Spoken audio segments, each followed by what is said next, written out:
जर तुम्ही TET, CTET किंवा इतर एक्झाम देताय का? दररोज अभ्यास करताय पण तरी रिझल्ट येत नाहीये का? सिलेक्शन तर दूरच आहे. खरं सांगू का, प्रॉब्लेम तुमच्या मेहनतीचा नाहीये. प्रॉब्लेम आहे ह्या 5 मिस्टेक ज्या की तुम्ही कळत न कळत रोज करत असतात. आज मी माझ्या रिअल रुटीन सोबत तुम्हाला 5 मिस्टेक पण सांगणार आहे ज्या की आपण कळत न कळत करत असतो. आणि सर्वात महत्वाचे मी 5 गोल्डन रूल सांगणार आहे जे की आपण स्मार्ट स्टडी करू शकतो आणि अभ्यास कमी वेळात पण इफेक्टिव्ह होणार आहे. हा व्हिडिओ शेवटपर्यंत बघा, कारण 4th रूल तुमच्यासाठी कम्प्लीट स्टडी पॅटर्न तुमचा बदलू शकतो. नमस्कार मंडळी, मी वैशाली, तुमच्यासारखीच एक हाऊसवाईफ, टीचर आणि एक्झाम एक्सपिरियंट. घर, जॉब, मुलं, जबाबदाऱ्या हे सगळं सांभाळून अभ्यास करणं किती कठीण असतं हे तुम्हालाही चांगलं ठाऊक आहे आणि मलाही चांगलं ठाऊकच आहे. कारण कारण आपल्यासारखा अभ्यास फक्त आपणच करू शकतो, ते कोणीच करू शकत नाही, कारण आपण एक स्मार्ट हाऊसवाईफ आहोत. व्हिडिओ सुरू करण्याआधी एक छोटीशी रिक्वेस्ट आहे. जर तुम्हाला माझे व्हिडिओ आवडत असतील किंवा तुम्हाला मीही जेही मोटिवेशन जर तुम्हाला देते ना ते आवडत असेल तर प्लीज नक्की लाईक करा, कारण तुमच्या एका लाईकने मला खूप मोटिवेशन मिळतं आणि मला फुल एनर्जी प्राप्त होते की मी जेही काही कंटेंट बनवत आहे ते तुम्हाला बूस्ट करत आहे आणि मला देखील तुमचं लाईक बूस्ट करतो. त्यामुळे कमेंटमध्ये नक्की लिहा की आजचा व्हिडिओ तुम्हाला कसा वाटला, तुम्हाला त्या 5 मिस्टेक दूर करायची आहे की नाही, आणि तुमची जर टीईटी सीटेट काही मार्कांनी गेली असेल ते पण सांगा, कारण इथूनच तुम्ही तुमची नवीन सुरुवात आणि नवीन रिस्टार्ट करणार आहे. चला तर सुरुवात करूया. सकाळी लवकर उठून सर्वात आधी घरचं काम, मुलाचा डब्बा, नंतर स्कूल ड्युटी आणि देन उरलेला वेळ स्टडी. खरंच खूप कठीण असतं हे सगळं. अभ्यास तर फक्त आपला 5 ते 6 तास काय, दररोज 1 तास आपल्याला काढणं खूप कठीण असतो. पण त्या कठीणलाच आपण आपला अभ्यास वेळ काढण्यासाठी चोरत असतो. माझ्यासारख्या कित्येक हाऊसवाईफ आहे ज्या अभ्यासासाठी वेळ दररोज चोरतात, कारण याच चोरलेल्या अभ्यासातून त्या स्वतःला डेव्हलप करत आहेत. अशा कित्येक हाऊसवाईफ आहे की जॉबवर लागलेल्या आहेत, त्यांनी स्वतःसाठी काहीतरी करून दाखवलेलं आहे. म्हणून तुम्हाला सांगते, तुम्ही जर भरपूर वर्ष झाले अभ्यास करत आहात आणि तरीही सिलेक्शन मिळत नाहीये, तर तुम्हाला आजच्या व्हिडिओमध्ये कळेल की आपण काही मिस्टेक तर करत नाहीये ना, आणि या मिस्टेक मधूनच आज तुम्ही स्वतःला डेव्हलप करणार आहे. म्हणून पहिली चूक की मूड आल्यावरच मी ताई अभ्यास करणार. आता तुम्ही म्हणता हा कुठली मिस्टेक आहे ताई? तर हीच तर मिस्टेक आहे ना. आपण काय करतो, माझा मूड नाहीये, मी अभ्यास करेल किंवा नाही करेल. किती वर्ष झाले ना मी अभ्यास करते, माझं सिलेक्शन होत नाही. चला माझं म्हणजे आपण त्यामुळे इतकं डिमोटिवेट होतो की आपला एक्झाम मूड हा आपल्या स्वतःच्या बिलकुल स्वतःच्या काय म्हणू आपण त्याला, स्वतःच्या हॅबिच्युअल लाईफवर डिपेंड असतो की आज मी अभ्यास करायचा का, माझी तर एका मार्काने एक्झाम गेली, आता माझा अभ्यासाचा मूडच होत नाही आहे. तर हा एक्झाम जो मूड आहे ना, तो प्लीज स्वतःच्या हॅबिटवर ठेवू नका. तर तो तुम्ही तुमच्या स्वतःमध्ये ग्रो करण्यासाठी तुमचा मूड ठेवा. जेव्हाही तुमचा मूड अभ्यासाला बसण्यासाठी होत नाही ना, तेव्हा स्वतःला सांगा की नाही, आता जर मी बसले नाही ना तर पुढली वर्ष माझ्यासाठी नाही आहेत. Mistake number 2, over thinking and comparison. सर्वात मोठी चूक म्हणजे आपण फक्त दुसऱ्यांना बघतो, तो तर 8 ते 10 तास अभ्यास करतो आणि मी तर एक हाऊस वाईफ आहे, नुसतं घराच्या जबाबदाऱ्या, मुलं, माझा मुलगा झोपलाच नाही, घरची कामं, नाश्ता, जेवण या सगळ्यांमध्ये ना आपण इतकं डिमोटिवेट होतो की मला तर अभ्यासासाठी वेळच मिळत नाही. त्याने तर लायब्ररी जॉईन केली, माझी तर लायब्ररी पण नाही आहे. त्याने क्लास लावला, मी कधी क्लास लावू, माझ्याकडे वेळच नाही, पैसेच नाही. इतकं डिमोटिवेट होतो कारण आपण इतकी ओव्हर थिंकिंग करतो आणि नुसतं कंपॅरिझन करतो, आणि याच कंपॅरिझनमुळे मिस्टेक नंबर 2 आपण करत असतो. हीच आपली सर्वात मोठी चूक आहे. मिस्टेक नंबर 3, नोट्स जमा करणे पण रिव्हिजन नाही. आपण काय करतो, गुगलवरून येऊ दे, फ्री काही आहे येऊ दे, युट्यूबवर कुठं काही मिळते लिहून ठेवू दे, पुस्तक आहे का कुठलं छान, हा मला ते घेऊ दे. असं करता करता आपल्या टेबलवर पीडीएफ, डाउनलोड, नोट्स कलेक्शन इतकं होऊन जातं. एखादी स्पर्धा परीक्षा द्यायची म्हटलं तर इथे पुस्तकांचा असा ढीग लागतो आणि मग वेळेवर काय वाचू काय नाही, काय वाचू काही नाही. आणि मग अशा वेळेस आपण नुसतं हार्डवर्क करत राहतो, स्मार्ट वर्क करत नाही आणि आपण मागे राहतो. आपली रिव्हिजन झिरो होऊन जाते. फक्त आपण नोट्स जमा करत राहतो, रिव्हिजन त्याला काहीच करत नाही. आणि अशा वेळेस मग आपण म्हणतो की माझं सिलेक्शन का होत नाही, कारण आपण नुसती हार्डवर्क करतो. हार्डवर्क करू करू एवढं थकून जातो की आपल्याला हेही कळत नाही की हे आपल्या कामाचं नाही आहे, पेपरमध्ये येणार नाही आहे, तरी ते वाचत जातो. कारण आपल्याजवळ 10 पुस्तकं असतात आणि 10 पुस्तकाला रिव्हिजन मारणं म्हणजे गंमत जोक नसतो. कारण जर आपण आपले स्वतःचे नोट्स काढले तर त्याला रिव्हिजन व्हायलाच हवी आणि त्यातून आपण मग छोटे छोटे आपले पॉइंट बनवत असतो.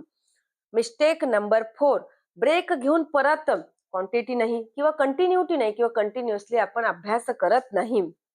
बघा, आता टीईटीचा पेपर झाला, कोणाचा रिझल्ट 1 ते 2 मार्काने जातो. जर त्याच विद्यार्थ्यांनी किंवा मग मी स्वतःही जर माझा एखाद्या 2 मार्काने माझा कुठलाही रिझल्ट गेला ना, तर आपण आपला कंटिन्युअसपणा आपण गमावून बसतो. छे, इतका अभ्यास केला, कुठे रिझल्ट आला? गेला की माझा 1-2 मार्कांनी. झालं, बस एवढा गॅप काफी असतो. आता पुन्हा कसं सुरू करू? स्टडीत मनच लागत नाही आणि आता जर पुन्हा सीटेटचं नोटिफिकेशनच नाही, आराम करते, चला टीव्हीच बघते, असं करता-करता मग आपण स्वतःला निगेटिव्हिटीच्या जाळ्यात लोटतो आणि मग तो गॅप सुरू झाला, की मग आपल्याला 5-5 मिनिटं पुन्हा तयारी सुरू करावी लागते. कारण जो कंटिन्युअसली आपण आपला अभ्यासात वेळ घालत असतो ना, तो कंटिन्युअसली मग आपल्याला मिळत नाही. म्हणून गॅप घेऊ नका. मिस्टेक 4 ही होती. Mistake number 5 self doubt is a very important. सगळ्यात डेंजरस चूक आहे. माझ्याकडून होणार नाही, मी करू शकेल का? लोकांचं ऐकू-ऐकू इतकं आपण जातो. तुम्हाला ती गोष्ट माहित आहे बेडकाची.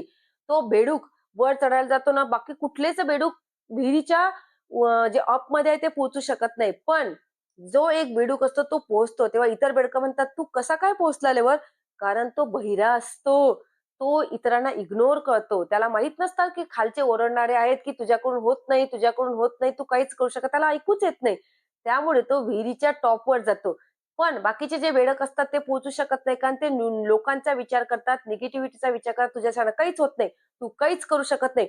तू फक्त असंच करणार आहे, तू तशीच करणार आहे, तू बुद्धूच आहे. तू फक्त घरकामच करणार आहे. बस हाच प्रॉब्लेम असतो. आपण इमोशनल होतो आणि आपण स्वतःही म्हणतो, की माझ्याच्यानं काहीच होणार नाही. स्वतःवर सेल्फ डाऊट घेतो आणि मग हीच आपली सर्वात मोठी डेंजरस चूक आहे आणि या डेंजरस चूकमुळे आपण आपली मिस्टेक नंबर 5 कळत असतो. ज्या मी आज तुम्हाला मिस्टेक सांगितल्या आहेत, त्या विचार करून बघा आणि यामुळेच आपलं सिलेक्शन थांबलेलं असते.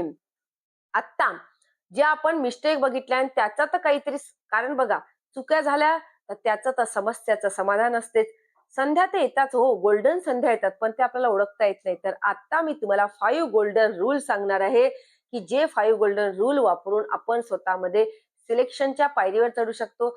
नाही सिलेक्शन मिळालं कुठे, तर आपण स्वतःमध्ये सेल्फ ग्रोथ करू शकतो आणि सेल्फ ग्रोथ झाल्यावाचून आपल्याला कोणीच थांबवू शकत नाही, कारण हे तर आपला जन्मसिद्ध हक्क आहे. जरी सिलेक्शन नाही तर आपण कुठे ना कुठे आपल्या अभ्यासाने आपली जागा तयार करीत असतो. तर rule number 1, daily minimum study routine. बघा, दररोज फक्त 30 ते 60 मिनिटं, पण डेली हा. बघा, आता तुम्ही म्हणाल, "ताई आम्हाला 30 ते 60 मिनिटं म्हणजे कसे काढायचे गं?" तर कंटिन्युअसली नाही होत ना तुमच्याच्यानी. तर प्लीज सकाळी 5 मिनिटं, संध्याकाळी 15 मिनिटं, दुपारी 15 मिनिटं, रात्री 15 मिनिटं असे कंटिन्युअसली तुम्ही दररोज 1 तास तरी काढा आणि ते तुम्हाला निघतीलच. जरी लाँग अवर्स तुम्हाला मिळत नाहीये, तर तुम्ही एवढं लक्षात ठेवा, की तुम्ही तुमचे गॅप करून, ब्रेक करून तुमचे 15-15 मिनिटं तयार करू शकता आणि तुमची स्टडी कंटिन्युअसली तुम्ही करू शकता. Rule number 2, micro study technique. आता ह्या माझ्या सगळ्या टेक्निक आहे. तर बघा, ह्या टेक्निकमुळे तुम्ही मायक्रो स्टडी टेक्निकमुळे घरकाम करताना तुम्ही ऑडिओ लेक्चर ऐकू शकता. Then flash card. आता फ्लॅश कार्ड म्हणजे काय ग ताई? फ्लॅश कार्ड म्हणजे तुम्ही तुमच्या गॅसच्या ओट्यावर किंवा फ्रीजवर फ्लॅश कार्ड जेही आपल्याला येत नाही ते फ्लॅश कार्डवर लिहू शकतात. ते 24 तास तुमच्या नजरेच्या समोर राहतं आणि ते इतकं तुम्हाला पाठही करायची किंवा रिव्हिजन करायची गरज पडत नाही. ते आपोआप तुमच्या सबकॉन्शियस माइंडमध्ये जातं आणि तुम्ही आपोआप तो वर्ड लर्न करू शकता. देन सगळ्यात इम्पॉर्टंट म्हणजे शॉर्ट रिव्हिजन. यामुळे तुमचा टाइम वेस्ट होत नाही. तुम्ही नोट्स व्यवस्थित बनवू शकतात आणि शॉर्ट रिव्हिजनमुळे तुमचं क्विक रिव्हिजन होते आणि तुमचा अभ्यास छान होतो. Rule number 3, smart revision rule. आता कसं ग ताई हे काय आहे? तर बघा, स्मार्ट रिव्हिजन म्हणजे वीकली एक टेस्ट सोडवा. प्रिव्हियस इयर घेऊन बसा. PYQ जेवढे तुम्ही सोडवाल तेवढे तुम्ही परफेक्ट होत जाल. तुम्हाला पेपर पॅटर्न करतो. वीकला एक दिवस तुम्ही फक्त रिव्हिजन करा. रिव्हिजन शिवाय सिलेक्शन कठीण असतं. कारण जेवढं रिव्हिजन करू तेवढंच आपण समोर जात असतो. आणि मी जो स्टार्टिंगला तुम्हाला सांगितला होता की रूल नंबर 4 यांनी तुमचा एक्झाम पॅटर्न बदलेल, तर हा आहे रूल नंबर 4. मी तुम्हाला आता सांगत आहे, fix study slot. Very very powerful. जसं आपण जेवणाचे टाइम फिक्स ठेवतो ना, तसंच आपण आपले स्टडी टाइम फिक्स करावेत. आता कसं, कारण जेवणाच्या वेळेवर बघा, आपण जर रात्री 10ला जेवत असलो, आपण 7ला जेवत असलो, त्यावेळेस बघा आपल्या पोटात कावळे बोंबलायला लागतात. तसंच असते, जर आपण आपला स्टडी टाइम फिक्स केला ना, तर ऑटोमॅटिकली ब्रेन आपला फोकस मोडमध्ये जातो आणि त्यावेळेस सांगतो की yes, your time is start. चल सुरुवात कर, तुझ्या अभ्यासाची वेळ झालेली आहे. करून बघा आणि मग सांगा की खरंच साईज खरं सांगते की खोटं सांगते. कारण हे सगळं मी एक्सपिरियन्स केलेलं आहे, जे की ऑटोमॅटिकली आपल्याला आपल्या सबकॉन्शियस माइंड आपल्याला सांगायला लागतं की तुझी जेवणाची वेळ झाली आहे, तुझी स्टडीची वेळ झालेली आहे. म्हणून आत्ताच या क्षणाला तुमचे फिक्स स्टडी स्लॉट बनवा की मी आता या वेळेला अभ्यास करणार आहे, या वेळेला माझं काम करणार आहे, आणि यालाच आपण एक परफेक्ट नियोजन म्हणू शकतो. देन लास्ट आहे इमोशनल स्टॅबिलिटी रूल. घरात प्रॉब्लेम्स असतात, भांडणं असतात, मुलांच्या जबाबदाऱ्या असतात, रिस्पॉन्सिबिलिटी असतात, पण प्लीज प्लीज तुम्ही स्टडी कम्प्लिटली सोडू नका. तुमचे स्मॉल हॅपीनेस सोडू नका. कारण कारण जर तुम्ही आता स्टॉप झाले, आता पॉज झाले ना, तर तुम्ही पुन्हा रिस्टार्ट करू शकणार नाही.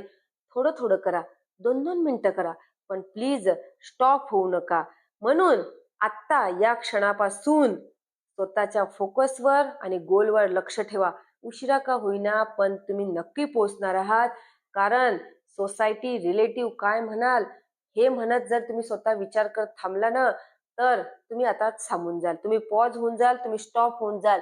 म्हणून लक्षात ठेवा, हाऊसवाईफने लग्नानंतर स्टडी करणं ही तुमची कमजोरी नाही आहे, तर ही आपली स्ट्रेंथ आहे. तुम्ही घर सांभाळता, मुलं सांभाळता, जॉब करता, पण तरी तुमची ड्रीम सोडत नाही. हेच तुमचं बिगेस्ट कव्हरेज आहे. म्हणून आत्ता या क्षणापासून स्वतःसाठी सिरियस असाल तर नक्कीच स्वतःला एक थंब करा की यस मी करू शकते. आणि हा व्हिडिओ तुमच्यासारख्या कितीतरी हाऊसवाईफ पर्यंत नक्की पोहोचू शकेल जर तुम्ही कमेंट कराल, लाईक कराल आणि शेअर कराल. कारण इथे आपण आपली प्रॅक्टिकल लाईफ बघतो, इथे आपण रिअल लाईफ मोटिवेशन बघतो, इथे कुठे आर्टिफिशियल पण नाही आहे. आणि सर्वात महत्वाचं म्हणजे इथे आपण स्वतःला या चॅनलला ग्रोथ करत आहोत. तर लक्षात ठेवा ताई, स्लो स्टडी चालेल पण स्टॉप स्टडी करू नका.